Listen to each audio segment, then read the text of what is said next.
நீங்கள் எந்த கோயிலுக்கு புராதனமான கோயில் பெருமானுடைய சந்நிதிகளுக்கு போனீர்களானால் அது காஞ்சிபுரமோ திருவரங்கமோ அல்லது இன்னமும் பெரிய கோயில் திருமாலிருஞ்சோலை, அதுக்கு மேலே நவதிருப்பதிகள், இந்த மாதிரி இருக்கிற பெரிய பெரிய சந்நிதியெல்லாம் இருக்கும் பாருங்கோ.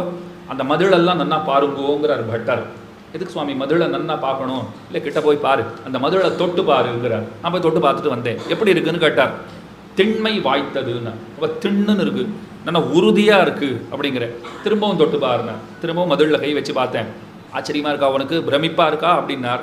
ஒரே சீராக கற்களை அடுக்கி என்ன அழகாக மதுளை கட்டியிருக்கா, பிரமிப்பாக தான் இருக்குன்னு. பிரமிப்பு இருக்கட்டும், அது உறுதியாக இருக்கிறது உன் நெஞ்சில் படுறதான்னார். உறுதியாக இருக்குன்னு படுறது, அழகாக வார்த்தை சொன்னார். இந்த மதிலே இத்தனை உறுதியாக இருக்கே, மதிலுக்குள்ளே உறைபவனான கோயிலில் இருக்கிற பெருமான் அவன் எத்தனை உறுதியானவன், என்னை ஒருபோதும் கைவிட மாட்டான். இதை உணர்த்தறதுக்கு தான் மதில்கள் இருக்கின்றன. அந்த மதில்களை பார்க்கும்போது நாம் தெரிந்து கொள்ள வேண்டியது, இந்த மதில் எத்தனை உறுதியானதோ இதை விட என்னை காப்பதிலே பன்மடங்கு உறுதியானவன் பெருமான் அப்படிங்கிறத நாம் நினைத்து கொள்ள வேண்டுமாம். நாம் எல்லாம் அந்த கோயிலுக்குள்ளே வந்தோம்னா அங்கேருந்து இங்கே வரச்சே கூட பெருமாள் நினைவு இருக்காது, இங்கேருந்து அங்கே போச்சே கூட இருக்காது. சில பேருக்கு கிட்ட போச்சே இருக்கும், அது கூட சில பேர்னு சொல்லிட்டேன். எல்லோருக்கும் அங்கே போச்சே கூட இருக்குமான்னு சொன்னால், வாசலில் வண்டிக்கு கீழே செருப்பை கட்டி விட்டுருக்கேன், அது கொஞ்சம் பத்திரமா இருக்கணும், கூட்டம் ஜாஸ்தியாக இருக்குது, செருப்பு போட்டுன்னு வர வேண்டாம் தான், இதெல்லாம் ஸ்தோத்திரம் சொல்கிற மாதிரி சொல்லிட்டு இருப்பார் அவருங்க. செருப்பு போட்டுன்னு வர வேண்டாம் தான் நினச்சிட்டு இருந்தேன், என்னமோ போட்டு வந்துட்டேன், இப்போது என்ன பண்ணுறதுன்னு தெரியல அப்படி இதெல்லாம் நினைவில் ஓடிட்டு இருக்கும் பாருங்க. அது அங்கே நிற்கிற பெருமாள் ராமன் நிற்கிறாரா, கண்ணன் நிற்கிறாரா, பெரும்பான்மை ஜனங்கள் அதெல்லாம் பார்க்குறதே இல்லைங்கிறது தான் நிஜம். கோயிலுக்கு கூட்டத்துக்கு ஒன்றும் குறைவே கிடையாது, யாரும் இல்லைன்னே சொல்லலை. எங்கே போகிறோம் எங்கே வரோன்னு தெரியாதத்தானே பல பேர் சுற்றி சுற்றி வந்துகிட்டே இருக்கோம். வேடிக்கையாக ஒருத்தர் சொன்னார், ஒரு தடவை என்ன ஆகி போச்சா, அவர் மொபைலை பார்த்துட்டே தன் வீடுன்னு நினச்சிட்டு யார் வீட்டுலேயோ நுழைஞ்சுட்டார். அவர் சொல்கிறார், என் வீடுன்னு நினச்சிட்டு மொபைலை பார்த்துட்டே போனேன், யார் வீட்டுலேயோ நுழைஞ்சுட்டேன். நாங்கிட்ட ஐயோன்னார். இதுக்கே ஐயோங்கிறீரே, மேலே இன்னொரு செய்தி இருக்குன்னார். என்னென்ன, அந்த வீட்டம்மா டிவி பார்த்துட்டே அவர் புருஷர் வந்திருக்காருன்னு நினச்சிட்டு எனக்கு காஃபி கொடுத்துட்டு போனான்னார். இவர் மொபைலை பார்த்துட்டே இன்னொருத்தர் வீட்டுக்கு போயிட்டார், அங்கே இருக்கிற அம்மா டிவி பார்த்துட்டே சரி வீட்டுக்காரர் தான் வந்திருக்காருன்னு நினச்சிட்டு காஃபி கொடுத்துட்டு போயிட்டா. அந்த மாதிரி நடக்கிறதுனா கோயில்லையும் அப்படி தான் இருக்கும். ஏதோ எங்கெங்கோ நினைவுகள் சுழலமிட்டு கொண்டிருக்கின்றன, ஏதோ வரவும் போகிறோம், அந்த மாதிரி வரக்கூடாது. கோயிலுக்கு வந்தால் தான் மனசில் தெளிவுன்னு நினைக்காதீங்கோ. கோயிலுக்கு போகணும்னு எண்ணும் போதே ஒரு தெளிவு நமக்கு பிறக்க வேண்டும். கோயிலுக்கு போகிறோம், அங்கே எப்படி நாம் நடந்து கொள்ள வேண்டும், இது முக்கியம். பாகவதர்களை அவர்கள் நம்மை ஏசினாலும் கூட, அவர்கள் நம்ம மனசை துன்புறுத்தினாலும் கூட நாம் ஏதும் பேசிவிடக்கூடாது, இது ரொம்ப ரொம்ப முக்கியம். ஆனால் இந்த தப்பத்தான் பெரும்பான்மை இடங்களில் நாம் பண்ணிகிட்டே இருப்போம். ஏன்னா இதெல்லாம் பகவான் வைக்கிற பரீட்சை. நீங்கள் இதெல்லாம் பாஸ் பண்ணுறீங்களா இல்லையான்னு அவர் பார்த்துட்டே இருப்பார். ஓ இவ்வளோ கோவம் வருதா, அவன் இன்னும் பக்குவப்படலை, கொஞ்ச நாள் போட்டோன்னு விடுவார். அந்த கொஞ்ச நாள் கழித்து திரும்பவும் அந்த கேஸ் எப்போ அவருடைய கோர்ட்டில் வரும்னு நம்ம நிச்சயமாக சொல்லவே முடியாது. வந்தப்பவே தகுந்தபடி வாதாடி ஜெயிச்சுடணும் இல்லையா, அவரே வாதாடிப்பார், நம்ம போய் நின்றா போகிறோம். அப்போ கோயிலுக்கு போகிறோம்னால் பக்தர்கள் கொஞ்சம் சுடுசொல் சொன்னால் கூட நாம் கை கூப்பிட்டு தெரியாமல் நடந்து போச்சு, தப்பு அவரே பண்ணி இருந்துருக்கட்டுமே, தெரியாத நடந்து போச்சு, ஏதோ தெரியாத பண்ணிவிட்டேன் மன்னிச்சுக்கோங்களே அப்படின்னு சொல்லிவிட்டு அதுக்கு மேலேயும் கத்தினா காதில் வாங்காத போயிடுங்கோ. ஏன்னா பகவான் பார்ப்பார், என் பக்தர்களோடு இவன் எப்படி நடந்து கொள்கிறான்ங்கிறத பார்ப்பார். ஒரு ஸ்மிருதி வச்சனம் இருக்குது, அதாவது வேத வேதாந்தங்களை போல நமக்கு சான்றாக விளங்குகிற ஸ்மிருதி, மனுஸ்மிருதின்லாம் கேட்டிருக்கீங்களோ இல்லையோ, அது மாதிரி ஒரு ஸ்மிருதி வசனம் இருக்குது. அந்த வச்சனம் என்ன சொல்கிறது தெரியுமா, அநாதிருத சுதம் கேஹி புருஷம் நாபிநந்ததி ததா அனர்ச்சித சத்பக்தம் பகவான் நாபிநந்ததி. உங்களுக்கு இப்போ அர்த்தம் சொல்கிறேன் பாருங்க. நான் யாரோ ஒருத்தர் வீட்டுக்கு போனேன், எனக்கு ஏதோ பணத்தேவை ஏற்பட்டு போச்சு, ஒரு 10,000 ரூபாய் தேவை அப்படின்னு நான் ஒருத்தர்கிட்ட போனேன். எனக்கு பணத்தேவை யாருக்கு, கொண்டு வந்து கொடுங்கோ அப்படின்னு கேட்குறதுக்கு போனேன். அவர் என்ன சொன்னார், நாளை கார்த்தால 10 மணிக்கு வந்துடு, நான் உனக்கு என்ன தேவையோ தரேன் அப்படின்னு விட்டார். எனக்கு தேவை அதிகம், உடனடி தேவை. அடுத்த நாள் கார்த்தால 8 மணிக்கெல்லாம் நான் போயிட்டேன். அவர் வீட்டில் போய் நான் அமர்ந்து விட்டேன். 8 மணிக்கெல்லாம் போன உடனே வீட்டில் இருக்கிறவா சொன்னா, எஜமானர் 10 மணிக்கு தானே வர சொன்னார், நீங்கள் ரொம்ப சீக்கிரமாக வந்துட்டீங்கோ, பரவாயில்ல காத்துருங்கோ, 10 மணிக்கு அவர் வந்துடுவார் அப்படின்னா. வரவேற்பறையில் ஒரு சோஃபாவில் உட்காத்தி வச்சா உட்காந்துட்டு இருந்தேன். காஃபி டீ வேணுமான்னு கேட்டால் எதனா இது இருந்தால் 2த்தையும் கொடுத்தா கூட பரவாயில்லன்னு, இல்லை எதனா ஒன்று தான் கிடைக்கும்னா சரி கொண்டு வாங்கன்னு கொடுத்துட்டா. அப்போ அவர் வீட்டு குழந்தைகள், யார் இடத்துல நான் பணம் கேட்டு வந்திருக்கேனோ அவருடைய குழந்தைகள் விடுமுறை விட்டாச்சுன்னா வீட்டில் கேட்கணுமா, 2-3 பசங்கள் இருந்துட்டா கேட்கவே வேண்டாம், பெரிய சண்டை ஒன்றுக்கொன்று அடித்து கொள்ளுகிறது, அப்படியே விளையாடிட்டு இருக்கு. நான் பொறுமையாக சொன்னேன், குழந்தைகள் நான் இங்கே உட்காந்துருக்கணும் இல்லையோ, எனக்கு ரொம்ப தொந்தரவாக இருக்குது, கொஞ்சம் பொறுமையாக விளையாடுங்க அப்படின்னு சொல்லி பார்த்தேன். அது இறங்க பார்த்துது, இவன் யாரா நம்ம வீட்டில் வந்துட்டு நம்மளே அதிகாரம் பண்ணுறானேன்னு நினச்சது போல் இருக்கு. இன்னும் சத்தம் ரொம்ப அதிகமாக போயிடுது. குழந்தைகள் காதில் விழலையா, உட்காந்துருக்கேன் நான் அப்படின்னு அதட்டி பார்த்தேன். இன்னும் சத்தம் ரொம்ப அதிகமாக போச்சு. 2 குழந்தையும் பக்கத்தில் கூப்பிட்டேன். நான் பளார்னு வாங்குன்னு வாங்கிவிட்டேன். எஜமானர் மேலேருந்து பார்த்துட்டே படி இறங்கி வரார். அவர் வந்துட்டு, என் வீட்டில் வந்துட்டு எங்கிட்ட உதவி கேட்டு வந்திருக்க நீ, என் பசங்களையே இப்படி நடத்துறியா நீ, உனக்கு ஒன்றும் கிடையாது, வெளியில் போன்னுட்டார். இதைத்தான் ஒரு மகரிஷி ஸ்மிருதி வச்சனமாக சொல்கிறார். இந்த கதை சொல்கிறதுக்கு மகரிஷி வேணுமான்னு நீங்கள் கேட்கலாம். அவர் சொல்கிறார், கோயிலுக்கு வந்த பிற்பாடு அடியவர்களிடத்திலே அந்த குழந்தைகளிடத்தில் நான் நடந்துட்டா போல நீங்கள் நடந்து கொண்டீர்களானால் அந்த தகப்பனாருக்கு எப்படி உங்களுக்கு உதவ மனமில்லாமல் போகிறதோ அப்படித்தான் பெருமானுக்கும் உங்களுக்கு உதவ மனமில்லாமல் போய்விடும். அதனால் அடியார்களிடத்தில் ரொம்ப ஜாகிரதையாக நாம் நடந்து கொள்ள வேண்டும். அவர் என்ன பெரிய அடியவர், அப்படி யாரையும் கேட்டுடாதீர்கள். யார் தன்னுடைய அடியவன்கிறத அவர் தான் தீர்மானிக்கணுமே தவிர நாம தீர்மானிக்க முடியாது. குஹனை பற்றி கேள்விப்பட்டிருக்கீங்களோ இல்லையோ? உலகத்தவர்களுடைய பார்வையிலே குஹன் ரொம்ப குரூரமானவன், கொடு தொழில் செய்கிறவன், ஏழை ஏதலன் கீழ்மகன், அந்த மாதிரி வாழ்ந்தவன். ஆனால் ராமன் அப்படி நினைச்சாரா? அவனை தேடி போறார். பக்கத்தில் லக்ஷ்மணனும் சீத்தையும் நிற்கிறார்கள். குஹனை பார்த்துட்டு என்ன தெரியுமா சொன்னார்? உன்னை பார்த்த அப்புறம்தான் என் கூட இவர்கள் இருப்பதே என் நினைவிற்கு வருகிறதுங்கிறார். நம்ம கூட கல்யாணத்துக்கு எல்லாரையும் அழைச்சிருப்போம். ஒருத்தர் வரச்சேவும், நீங்கள் வந்த அப்புறம் தான் சார் மண்டபமே நிறைஞ்சுது, வாங்க அப்படின்வோம். அவர் கூட பாவம் நிஜமாக தான் சொல்கிறாரு நினச்சிட்டு போய் உட்காத்தி வச்ச உடனே அவர் இப்படியே உட்காந்துருப்பார். நாம் இவர் பக்கத்துலேயே இன்னும் யார் வரான்னு எதிர்பார்த்துட்டு இருப்போம். இன்னொருத்தர் வந்தார், வாங்க இது வரைக்கும் வந்தவாளா ஒரு மனுஷாளா, நீங்கள் வந்த அப்புறம் தான் மண்டபமே நிறைஞ்சுது. முதல்ல வந்து அவர் யோசிப்பார், ஓ வரவா எல்லாருக்குமே இதே டைலாக் தான் போல் இருக்கு. கடைசியில் ராமன் அந்த மாதிரி சொல்லலை. குஹனை பார்த்த உடனே சொல்கிறார், என் கூட சீத்தையும் லக்ஷ்மணனும் இருப்பதே எனக்கு உன்னை கண்ட பின்புதான் உரைக்கிறதுங்கிறார். அப்போ எத்தனை முக்கியத்துவத்தை கொடுத்துருக்கார். இதை எதுக்கு சொன்னேன்னா, பக்தன் யாருன்னுட்டு நாம் முடிவு செய்ய முடியாது, அது அவர் தான் முடிவு செய்கிறார். நம்ம பார்வைக்கு எல்லோருமே பக்தர்கள் தான். கொஞ்சம் உறக்க பேசலாம் சில பேர் கேட்டால் கூட பதில் சொல்ல மாட்டா, சில பேர் கேட்டால் சுள்ளென பதில் சொல்லுவார். அப்படின்னு அவரவர்களுடைய ஸ்வபாவத்துக்கு சேர பல பேர் இருக்கலாம். யாரையும் எடை போடும் இடத்திலே நாம் இல்லை. யாரையாவது எடை போடணும்னு உங்களுக்கு ஆசை இருந்தால் உங்களை நீங்களே எடை போட்டு கொள்ள வேண்டும். அதுதான் செய்ய தகுந்தது. கபீர்தாசர் ரொம்ப அழகாக சொல்கிறார், நான் இருக்கிறதுக்குள்ளேயே கெட்டவன் யாருன்னு போய் தேடி பார்த்துட்டு வந்தேன். கடைசியில் ஒரு உண்மை தெரிஞ்சுட்டேன்னார். என்ன உண்மை தெரிஞ்சுட்டேன்? உள்ளதுக்குள்ளேயே நான் தான் கெட்டவன்கிறத தெரிஞ்சுட்டு வந்தேன். மற்ற பேர்லாம் எத்தனையோ நல்லவர்கள். வேதாந்த தேசிகன்னு ரொம்ப அழகாக சொல்கிறார், இந்த மோகம்ங்கிற குணம் இருக்கு பாருங்கோ, அது நம்மளை படாத பாடு படுத்துகிறதாம். எப்படி படுத்துகிறது? தன்கிட்ட ஒரு நல்ல குணம் இல்லைன்னாலும் கூட தன்னை ரொம்ப வசந்தவனாக காட்டிடுமாம். அடுத்தவர்களிடத்தில் எத்தனையோ நன்மைகள் இருந்தாலும் கூட இல்லாத ஒரு தீய குணத்தை இருப்பதாக அறிவிக்குமாம். இந்த வேலையெல்லாம் செய்கிறது யாரு? மோகம்ங்கிற குணம். அந்த மோகத்திற்கு வசப்பட்டுத்தான் தன்னை உயர்ந்தவனாகவும் பிறரை தாழ்ந்தவனாகவும் ஒருவன் கருதுகிறான். அந்த குணத்தை எப்படி போக்கிக் கொள்வது? பகவான் அருள் செய்தால் தான் அது போகும். அப்போ பாகவதர்களை பார்த்தா பெருமாள் சேவை கிடைக்கலன்னா கூட நீங்கள் கவலைப்படக்கூடாது. என்ன சில பேர் என்ன தெரியுமா பண்ணுவா, நீங்களே பார்த்துட்டு இருந்தா எப்படி, கொஞ்சம் அப்படி தள்ளுகோ, நாங்களும் பார்க்க வேண்டாமா சுவாமியே அப்படின்னா, பெருமாள் பார்க்குறார், நீ பாரு, உன்னை நான் பார்க்கவே மாட்டேன் அப்படின்னு அவர் முடிவு எடுத்துருவார். அப்போ நாம் என்ன செய்யணும்?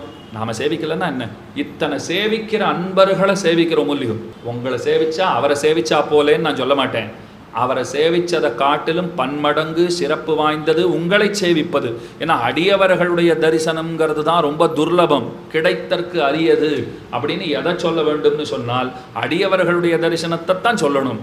பகவானுடைய தரிசனங்கிறது எப்படி இன்னைக்கு இல்லைன்னா நாளைக்கு அவர் சேவை சாதிக்கத்தான் போகிறார். ஆனால் இந்த கூட்டம் நாளைக்கு இருக்குமா? அந்த ராமன் அவர் அப்படியே தான் இருக்க போகிறார், ஹனுமான் அவர் அங்கேயே தான் இருக்க போகிறார். அப்போ அவர் 2 பேரும் என்ன நினைப்பா, நேற்று வந்திருந்தா எவ்வளோ பக்தர்களை சேவிச்சிருக்கலாம் தெரியுமா, அவர்களை கண்ணார காண்பதே பயன். திருப்பாவையினுடைய சாரமே அவ்வளவுதான். நீங்கள் என்னதான் நீட்டி முழக்கி பல அர்த்தங்களை சொல்லி கொண்டிருந்தாலும் சுருக்கமாக சொல்லுங்கோன்னு சில பேர் கேட்குறாளோ இல்லையோ, அவர்களுக்கு அர்த்தம் பிடிச்சிருக்கு. அந்த ரீல்ஸ் மாதிரி ஷார்ட்ஸ் மாதிரி சொல்லுங்கோ, சுருக்கமாக முடிச்சுட்டா எங்களுக்கு போறோம்னா, பாகவதர்களை கணப்பொழுதும் விடாதீர்கள். பாகவதர்கள் தான் உங்களுக்கு மெய்யான உங்களுடைய அன்பர்கள். அவர்கள் தான் உங்களை கொண்டு போய் பக்குவமாக பெருமானிடத்திலே பத்திரமாக சேர்க்கக்கூடியவர்கள். அவர்களை பகைத்து கொண்டோம்னு சொன்னால் எந்த ஜென்மத்திலும் நாம் ஈடேற வாய்ப்பே கிடையாது. ராமானுஜர் வாழ்க்கையில் நடந்த ஒரு செய்தி சொல்கிறேன். திருவரங்கநாதனை சேவிக்கிறதுக்குன்னு போனார். கொஞ்ச நேரம் நின்று சேவித்தார். அர்ச்சக சுவாமியை பக்கத்தில் கூட்டார். இப்போ என்ன சாட்டார் பெருமாள் அப்படின்னு கேட்டார். அவர் சொன்னார், இப்போ தான் உம்முடைய மருமகனார் வந்தார், தாசரதி சுவாமி வந்துட்டு போனார், முதலியாண்டான் சுவாமி வந்திருந்தார், தயிர் சாதத்தை நன்னா அவர் ஒரு பாத்திரத்தில் கொண்டு வந்தார், நாவல் பழத்தையும் கொண்டு வந்தார், பெருமானுக்கு அமுது செய்ய பண்ண சொல்லி சொன்னார், அமுது செய்ய பண்ணி கொடுத்தேன்னார். அச்சச்சோ, ரெண்டுத்தையும் ஒன்னாவா அமுது செய்ய பண்ணா அப்படின்னு கேட்குறார் ராமானுஜர். ஆமாம் சுவாமி, அவர் கொண்டு வந்தார், பண்ணியாச்சு அப்படின்னார். ஐயோ, இது ரெண்டுத்தையும் ஒன்றா சாப்பிட்டா அதனால தான் அவன் திருமுக மண்டலத்தை பார்க்கும்போதே மூஞ்சியை பார்க்கறச்சேவே எனக்கு தெரிஞ்சு போச்சு ஜலதோஷம் பிடிச்சிருக்குன்னு தெரிஞ்சுன்னுட்டேன், அதனால தான் என்ன சாப்பிட்டார்னு கேட்டேன்னார். இந்த அதிசயம் எங்கேயாவது உண்டான்னு பாருங்க. பெருமானுக்கு மாஸ்க் போட்டு வச்சிருந்தா தெரியுமா? கொரோனா காலத்தில் பகவானுக்கு மாஸ்க் அணிவித்திருந்தார்கள். இது சிரிக்கிற விஷயமா, சிந்திக்கிற விஷயம். அவள் எவ்வளோ நம்புறான்னு பாருங்க. இப்போ எல்லாருக்கும் வருதுன்னா என் கண்ணனுக்கும் தானே வரும்னு நம்புறானா இல்லையா? அவன் அந்த நம்பிக்கையில் தான் கடவுள் இருக்கிறாரே தவிர, நீங்கள் ஏதோ பெருசாக பண்ணுற பூஜைகளில் அவர் இருக்கிறதா நம்ம நினச்சிட்டு இருக்கோமா? பூஜைகள் தேவைதான். அவர் இருக்கிறாருங்கிற நம்பிக்கையை தொலைச்சுட்டு பண்ணுற பூஜைகள்னால ஒரு பிரயோஜனமும் கிடையாது. கீதையில் கண்ணன் சொல்றார் பாருங்க, என்னை வேதங்களினாலே தெரிந்து கொள்ள முடியாது, என்னை தபஸினாலே தெரிந்து கொள்ள முடியாது, என்னை வேள்விகளினாலே தெரிந்து கொள்ள முடியாது, என்னை தான தர்மங்களினாலே தெரிந்து கொள்ள முடியாது. கவனமாக கேளுங்க. இதில் வேடிக்கை என்ன தெரியுமா? எதாலெல்லாம் தன்னை தெரிஞ்சுக்க முடியும்னு அவர் முன்னாடியே சொல்லியிருக்காரோ அததாலெல்லாம் தெரிஞ்சுக்க முடியாதுன்னு இப்போ சொல்லிட்டு இருக்கார். இப்படி முன்னுக்கு பின் முரணா பேசினா ஏற்கனவே உன்னை நம்புறவன் ரொம்ப குறைவாக தான் இருக்கான். இந்த மாதிரி பேசினா யார் நம்புவா? அதுக்கு அவர் சொல்றார், கூட ஒன்று சேர்த்து போனார். என்ன? பக்தி இல்லாத வேதாத்தியனத்தினாலே, பக்தி இல்லாத வேள்வியினாலே, பக்தி இல்லாத தான தர்மங்களினாலே என்னை தெரிந்து கொள்ள முடியாது. அப்ப அவரை தெரிந்து கொள்வதற்கு அடிப்படையில் நமக்கு தேவையாயிருப்பது தூய்மையான அன்பு. அந்த அன்பிற்கு மட்டும்தான் அவர் வசப்படுவார், வேற எதற்கும் அவர் வசப்படுவது கிடையாது. அன்பிற்கு வசப்படுகிறவராக இருக்கிறாரோ இல்லையோ, அதை புரிந்து கொண்டு விட்டோம்னு சொன்னால் நமக்கு நலன் உண்டு, நம்மை அவர் நிச்சயமாக அடைந்து விடுகிறார். அன்பிற்கு வசப்படுகிறவர் பெருமாள். பெரியாழ்வார் பல்லாண்டு பாடினாரோ இல்லையோ, பல்லாண்டு பல்லாண்டு பல்லாயிரத்தாண்டு பல கோடி 100,000 வல்லாண்டு திந்தோள் மணிவண்ணா. இப்போ கருடனை பற்றி பார்த்துட்டு இருக்கோமே, கருடன் தான் பெரியாழ்வாராக அவதரித்தாருங்கிறது சம்பிரதாயம். கருடன் தான் பெரியாழ்வாராக வந்து பிறந்தார். அவர் என்ன பாடினார்? பல்லாண்டு பல்லாண்டுன்னு பாடினார். பகவானை பார்த்துட்டு நீ சௌக்கியமாக இருன்னு சொன்னவர் அவர் தான். இப்போ சொன்னனே, வடதேசங்களில் பெருமானுக்கு மாஸ்க் போட்டு வச்சிருந்தா, ஏன்னா அவருக்கு கொரோனா வந்துவிடக்கூடாது அப்படின்னுட்டு பெருமானை அத்தனை நன்னா பார்த்துண்டா. இப்போ நாம் என்ன பண்ணுவோம்? கொரோனாலேருந்து உலகம் எல்லாம் நன்னா இருக்கணும், எல்லாத்தையும் காப்பாத்துன்னு அவர்கிட்ட கேட்க போகிறோம். அவர்கள் என்ன செய்தார்கள்? உலகம் முழுக்க கொரோனாவா இருக்கு, உன்னை காப்பாத்திக்கோன்னு சொன்னான். இதுதான் வேறுபாடு. நமக்கு அவர்களுக்கு என்ன வேறுபாடு? நம்மக்கிட்ட இருக்கிற பிரச்சனை என்னன்னா, எங்கே அறிவு வேலை செய்யணுமோ அங்கே அறிவு வேலை செய்யாது. எங்கே அறிவு வேலை செய்யலைன்னா நமக்கு பெருமையோ அங்கே நிச்சயமாக அறிவு வேலை செய்யும். உதாரணம் சொல்கிறேன் பாருங்க. கடவுள்கிட்ட வந்தால் நமக்கு ஒரு அறிவு வந்துடும். என்ன அறிவு வந்துடும்? அவர் ரட்சிக்கிறவர், நான் ரட்சிக்கப்படுகிறவன். இப்போ நேற்று கூட நான் கூட சொன்னேன், 9 விதமான உறவு முறைகளை பற்றி பார்த்தோமே. அதில் அவர் ரட்சிக்கிறார், நாம் ரட்சிக்கப்படுறவாளா இருக்கோம் சொல்லியிருந்தேன். ஆனால் அதை தாண்டின நிலைங்கிறது ஒன்று இருக்கிறது. அவர் ரட்சிக்கிறவர், நாம் ரட்சிக்கப்படுகிறவர் இல்லை. நாம் ரட்சிக்க வேண்டும், நம்மாலே ரட்சிக்கப்படுகிறவராக அவர் இருக்கிறார். அதைத்தான் பெரியாழ்வார் பண்ணினார். பல்லாண்டு பல்லாண்டு பல்லாயிரத்தாண்டு பல கோடி 100,000 மல்லாண்டு திந்தோள் மணிவண்ணா உன் சேவடி செவ்வி திருக்காப்பு. அன்றைக்கே சொன்னேன்னா, அடியோமோடும் நின்னோடும் பெருவிண்ணி 1000 பல்லாண்டு. நானும் நன்னா இருக்கணும், நீ நன்னா இருக்கணும். நான் ஏன் நன்னா இருக்கணும்? நீ நன்னா இருக்கணும்னு எப்பவும் பாடுறதுக்காகவே நான் நன்னா இருக்கணும். உடனே பகவான் சொன்னாராம், என்னை பார்த்து ஏன் பயப்படுறீர்? கையில் சங்க சக்கரம் எல்லாம் வச்சுட்டு இருக்கேன் பாருங்கோ அப்படின்னார். இப்போ தான் இன்னும் பயம் அதிகமாக இருக்குன்னார். மல்லாண்ட தென்தோள் மணிவண்ணா, பகவான் தன்னுடைய தோல் வலிமை இருக்குன்னு காட்டினார் பாருங்கோ. இந்த 2ஆம் பிள்ளையினுடைய தாயார் அவ பயப்படுறா போல ஆழ்வாருக்கு பயம். ஐயோ, நீ தோல் வலிமையோடு இருக்கேங்கிறது தான் எனக்கு பயத்துக்கே காரணம். இப்போ நீ வீணா சண்டைக்கெல்லாம் போக போல் இருக்கே அப்படின்லாம் சொல்லிகிட்டே வந்தார். கடைசியில் பாஞ்சஜன்யத்தை பார்த்தார். பெருமாள் சொன்னார், என்கிட்ட சங்கு கூட இருக்குப்பா, சக்கரமாவது போய் தான் வேலை செய்யும், சங்கு இருந்த இடத்துல வேலை செய்யும். சகோஷோ தார்த்தராஷ்டிரானாம் ஹிருதயானி வியதாரயத்துன்னு கீதையிலே ஸ்லோகம். சக்கரத்தாழ்வார் பாருங்கோ, அவர் என்ன பண்ணுவார்? போய் எல்லா வேலையும் முடிச்சுட்டு வந்துடுவார். ஆனால் இந்த பாஞ்சஜன்யம்ங்கிற பாஞ்சஜன்யாழ்வார் இருக்காரே, எங்கேயும் போக மாட்டார். பெருமான் தன்னுடைய விமலன் மடுத்தூதிய சங்கோலின்னு வாயில் வச்சு பம்பம்னு ஊதினார்னு வச்சுக்கோங்க, எதிரிகள் அத்தனை பேரும் முடிஞ்சு போடுவா. அப்பவே அத்தனை பெருமை அவருக்கு உண்டு. சும்மா ஒன்றும் அதை பிடிச்சுட்டு இல்லை சங்கத்தை. அவர் அதை கொண்டே எதிரிகளை முடிச்சு விடுறார். இதை வச்சுட்டு இருக்கேனேன்னார். ஆழ்வார் அழகா பாடுறார். பெருமான் எதிரில் நிற்கிறார். அப்பாஞ்ச சன்னியமும் பல்லாண்டே அப்படிங்கிறார். பக்கத்துலேயே இருந்தால் இந்தன்னு சொல்லுவோம், கொஞ்சம் தள்ளி இருந்தால் தான் அந்தங்கிற வார்த்தையை பிரயோகம் பண்ணுவோம். இவர் பக்கத்தில் இருக்கிறவர், அவர்னு சொன்னால் தள்ளி இருக்கிறவர். இப்போ கண்ணெதிர பக்கத்தில் இருந்தால் இப்பாஞ்ச சன்னியமும்னு தானே பாடணும். ஆனால் அப்பாஞ்ச சன்னியம்னு பாடினார். இங்கே தான் ஒரு பக்தர் எப்படிப்பட்டவருங்கிறது நமக்கு புரிய வருகிறது. ஏன் அப்படி பாடினார்? நான் ஆழ்வார் நினச்சிட்டாராம், பல்லாண்டு பல்லாண்டுன்னு பாடிட்டு இருக்கோமே, நம்ம கண்ணெச்சில் பட்டு பெருமானுக்கு கண் திருஷ்டினால ஏதாவது ஆயிடுத்துனா என்ன பண்றது? அதனால தன் மூஞ்சியை திரும்பிண்டு அப்பாஞ்ச சன்னியமும் பல்லாண்டேன்னார். இது எத்தனை வசதியான விஷயம் இல்லையா? தாம் பெருமானை சேவிச்சுட்டு தன்னால தன் கண்ணு பட்டு அவருக்கு ஏதாவது ஆகிடுமோன்னு பயப்படுறாரு பாருங்க. அங்கதான் நமக்கு அறிவு செய்யும். நாம் என்ன சொல்லுவோம்? சுவாமி அதெல்லாம் அவருக்கு ஒண்ணுமே ஆகாது சுவாமி, பெரிய சர்வேஸ்வரன் அவர், பரமாத்மா அவர், அவருக்கு யாரால என்ன நடக்க போறது, பகவானுக்கு எதுவும் ஆகாதுன்னு உங்க புத்தி சொல்றது. அதுதான் சொன்னேன், எங்க அறிவு வேலை செய்ய வேண்டியது இல்லையோ அங்க வேலை செஞ்சுடும். அங்க அந்த அறிவை தள்ளி விட்டுடுங்கோ. அங்க தேவையானது இதயம் என்ன சொல்றதுன்னு கேளுங்கோ. நேற்று ஒரு இடத்துல படிச்சேன், அழகா சொல்லியிருந்தார் ஒருத்தர், இதயம் என்றைக்குமே ரொம்ப தூய்மையானது தான், இங்க தப்பு செய்யறதே புத்தி தான். இங்க பகவான் விஷயத்துலையும் அதான் நடக்கிறது. அவர் சர்வசக்தன், எல்லா சக்தியும் இருக்கிறவர், அவருக்கு எந்த ஆபத்தும் நேராதுன்னு புத்தி சொல்றது. ஆனா மனசு அவரை குழந்தையா பார்க்கணும். அவருக்கு எதனா ஆபத்து ஏற்படுமோ, ஐயோ அவர் சௌக்கியமாக இருக்க வேண்டும், என்னை பத்தி எனக்கு கவலை இல்லை, அவர் நன்னா இருந்தால் போதுமானது அப்படிங்கிற அந்த அபிப்பிராயம் ரொம்ப முக்கியம். அதைத்தான் கருடன் பார்த்து பார்த்து செய்து கொண்டிருக்கிறார். அதைத்தான் குலசேகர ஆழ்வார் தெரிவித்தார். பெருமானுடைய திவ்ய ஆயுதங்களும் பெருமானுடைய அந்தரங்க கைங்கரிய பரர்களான ஆதிசேஷன் கருடன் முதலானோரும் பார்த்து பார்த்து பெருமானை ரட்சிக்கிறார்கள். ஆங்காரவாரம் அது கேட்டு அழலுமிழும் பூங்காரரவுன்னு பாசுரம். ரொம்ப ஆச்சரியமா திருமணி செப்பிரான் ரொம்ப அழகான ஒரு விஷயம் தெரிவிக்கிறார். வேத கோஷம் கேட்கறது பாருங்கோ, எல்லாம் திடீர்னு ஆரம்பிச்சு வேதத்தை பாடுவாளாம். ஆதிசேஷன் என்ன நினைச்சுப்பாராம், பெருமானுக்கு தீமை செய்ய யாரோ ராட்சசால் தான் வந்துட்டான்னு தப்பா நினைச்சுருவாராம். உசு உசுன்னு இன்னும் விஷத்தை கக்க ஆரம்பிச்சிருவாராம். அப்புறம் பகவான் சொல்றார், ஐயோ நீ ஏதோ ராட்சசால் வந்துட்டான்னு தப்பா புரிஞ்சுன்னுட்டு வேத பாராயணம் பண்ணிட்டு இருக்காப்பா, வேதம் சொல்லிட்டு இருக்கா, அதை கேட்டுட்டு இருக்கேன் அப்படின்னு. ஐயோ எனக்கு என்ன தெரியும், திடீர்னு சத்தம் கேட்டுதா, நான் பயந்தே போயிட்டேன். அப்ப எத்தனை பகவானை சுற்றி இருந்து காப்பாற்றுவதற்குன்னு எத்தனை பேர் இருக்கிறார்கள் பாருங்கள். அதிலே முக்கியமானவர் கருடன். அதனால தான் புள்ளரையன் என்று அவன் கொண்டாடப்படுகிறான். வேதமே வடிவானவன்கிறது அவனுக்கு இருக்கிற ஏத்தம். பெருமானுக்கு தாசனாக இருக்கிறான், உற்ற தோழனாக இருக்கிறான், வாகனமாக இருக்கிறான். வேதாந்த தேசிகன் கருட பஞ்சாசத்துன்னு பாடினார். அதில் கருடனை பற்றி ரொம்ப ஆச்சரியமா தெரிவிக்கிறார். ஏகோ விஷ்ணோஹோ த்விதீயா த்ரிசதுர விதித்தம் பஞ்சவர்ணி ரகசியம் ஷாட்குண்யஸ்மேர சப்தஸ்வர கதிரணுமாத்யாஷ்ட சம்பன்னவாத்மா தேவோ தர்வீகராரிஹி தசசத நயனாராதி சாஹஸ்ர லக்ஷே விக்ரீடத் பக்ஷகோட்டி. இந்த ஸ்லோகத்தை கவனமாக கேட்டால் ஒரு ரசமான அனுபவம் இதிலே கிட்டும்.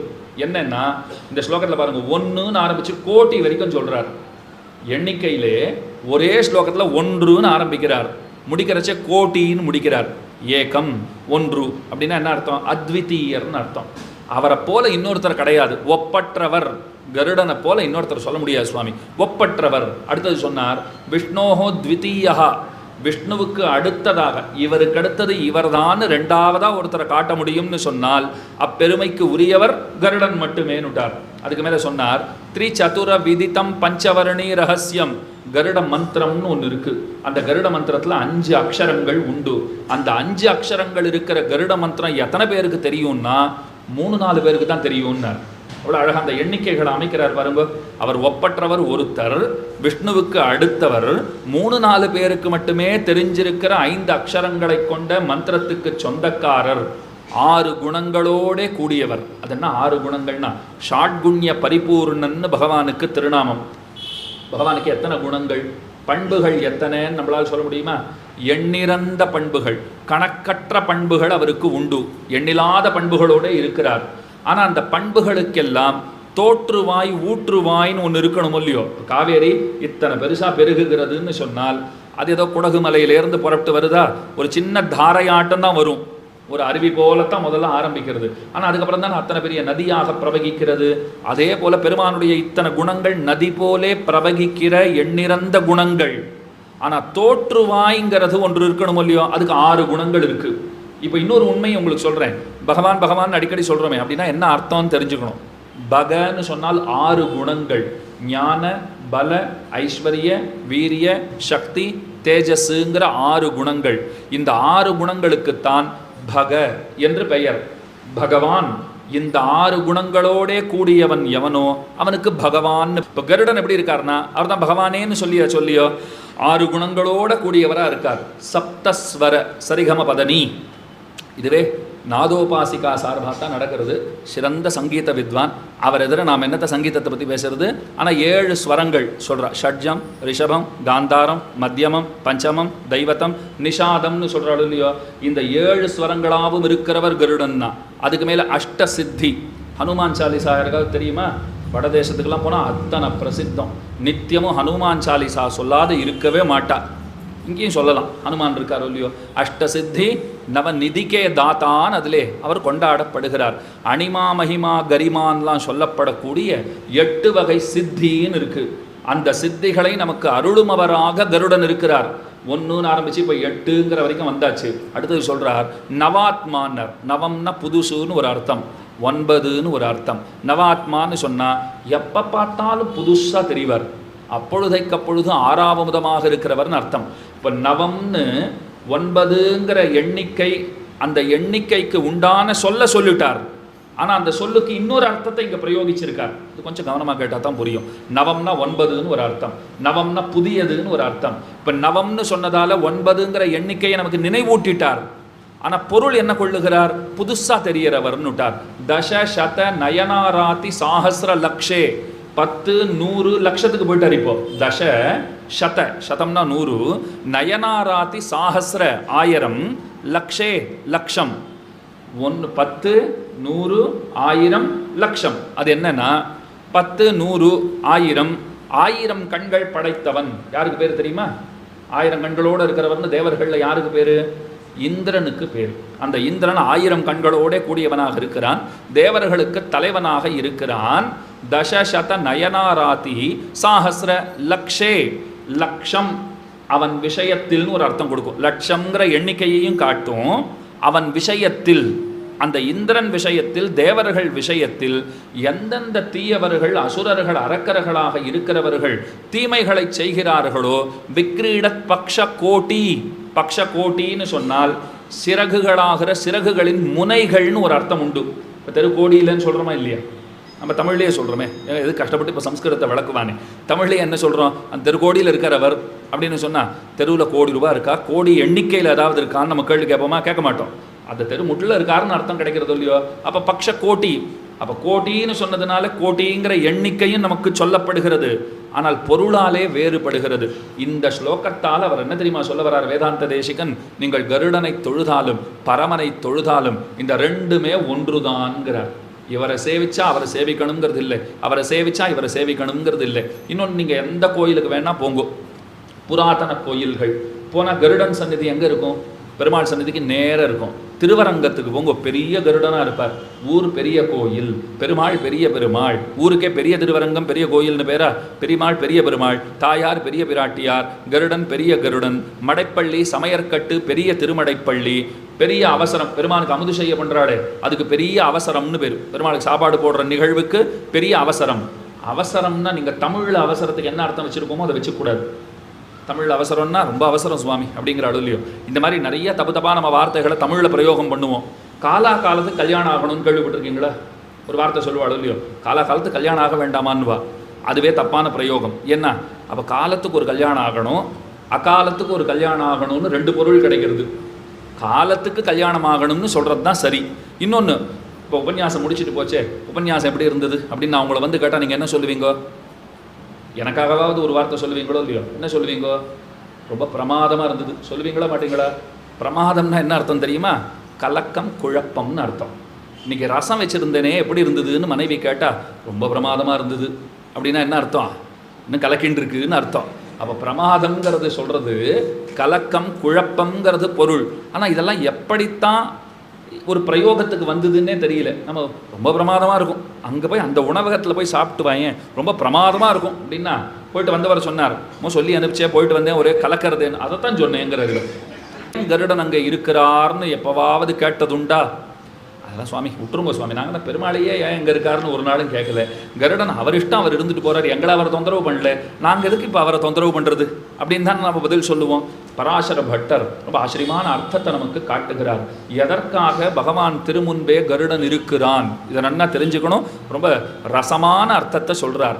இங்கே பகவானுக்கு கண்ணாடியாக இருப்பவர் யார் என்னால் மணி முக்குரம்னு பராசர பட்டர் சாதிக்கிறார். கருடன் தான் கண்ணாடியாக இருக்காராம். நீங்கள் கேட்கலாம், கருடன் எப்படி கண்ணாடி ஆவார் அப்படின்னா, நாங்கள் கூட பேக்கெட்டில் சீப்பெல்லாம் வச்சுட்டு இருக்கோம், எனக்கு அது பிரயோஜனப்படுறது இல்லை, இருக்கிற வாழை நான் சொல்கிறேன். அப்போ அதை எடுத்துன்னு கொஞ்சம் அப்படி பார்த்து தலையெல்லாம் வாரிக்கலாமா? நமக்கு தெரிய மாட்டார். பெருமானுக்கு தான் அவர் கண்ணாடியாக இருக்கார். எப்படி கண்ணாடியாக இருக்காருங்கிறத பராசர பட்டர் ரொம்ப அழகாக எடுத்து சொல்கிறார். அவர் எங்கனம் கண்ணாடி ஆவார் சொல்கிறார், பகவானை எது காட்டும்? வேதம் தான் காட்டும். நீங்கள் வேதத்தினால் தான் பெருமானை தெரிந்து கொள்ளவே முடியும். அதனால தான் வேதத்துக்கு வேதம்னு பெயர். வேதயதீதி வேதஹா. எதொன்னு நாம் அறியாதவற்றை நமக்கு எடுத்து காட்டுமோ, கண் கொண்டு கண்டு அறிய முடியாதவற்றை எது நமக்கு எடுத்து காட்டுமோ அதற்கு வேதம்னு பேர். இப்போ நீங்கள் இது வேதம்னா என்னென்னா உங்களுக்கு சொல்ல தெரிஞ்சிருக்கணும். வேதம்னா என்னென்னா, சுவாமி கண்ணால் பார்த்து தெரிஞ்சுக்க முடியாத விஷயங்களை எது நமக்கு அறிவிக்குமோ அதற்கு வேதம்னு பேர். அப்போ பகவான் கண்ணால் அவரை பார்த்துட முடியாது. கோயிலில் பார்க்குறது சேவிக்கிறதுங்கிறது இருக்கட்டும். இப்போ நான் உங்களை பார்க்குற போல் நீங்கள் என்ன பார்க்குற போல அத்தனை சுலபமாக அவர் வந்து நின்றுடுவாரா? நிற்க மாட்டார். அப்போ இந்த கண் கொண்டு அவரை அறிகைங்கிறது முடியாது. அப்போ வேதங்களை கொண்டு தான் தெரிஞ்சுக்கணும். அப்போ அவரை உள்ளபடி காட்டுகிற கண்ணாடி எது? வேதம். கண்ணாடி காட்டுறா போல பெருமானை காட்டிவிடும் அது. அப்போ வேதம் தான் கண்ணாடி. இப்போ கருடன் யாரு? கீழே சொன்னேன், வேதஸ்வரூபியான கருடன்.